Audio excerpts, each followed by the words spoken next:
Hi, welcome to this video tutorial on array. So far we use a variable declaration to reserve a single block of memory to store our values, and this is what we did so far. Like when we declare a variable here, we used to go to the memory and say, okay, reserve this block for me, I'm going to store a single value. If we do declare another one, we are going to have like non-continuous block of memory. But in C++, using array, what we can do is, instead of writing non-continuous locations in the memory, we can just reserve a block of memory like this one here, block of memory like this one, and then split it. Like you want to create an array of 5 elements here in the memory, you are going to reserve this continuous block, and then you see that here, and then store individual values like 1, 2, 3 here inside this this block of memory, and making this one searching become easier. And in order to do this one in C++, normally we use this syntax type array name, then we pass the number of elements that we want. And to show one example of that one, we want to declare an array here. This is the type of element that we want to store in that array.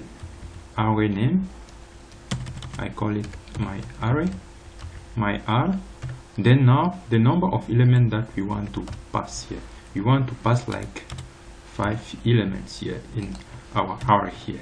This is a array declaration, but you may want to declare it and assign some initial value to that one. That is called array initializations here.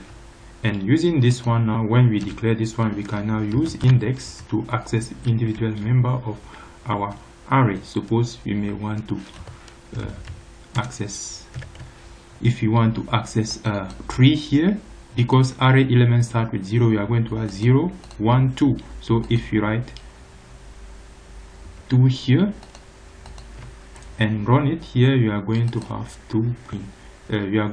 3 printed to the screen, like semicolon, and then run it here. You can see that 3 is printed. Using this one is called the index, and then using this index 2 here, we can access the third element of our array.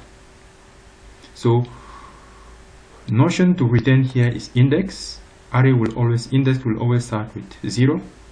So if you want the third element, you pass 2 here. If you want the fourth element, you pass 3 here, and if you want the fifth element, you pass 4 here, and then you get value in that positions. So that is it with array, and this type of array is called one-dimensional array because we have only one line. That's it. Stay tuned.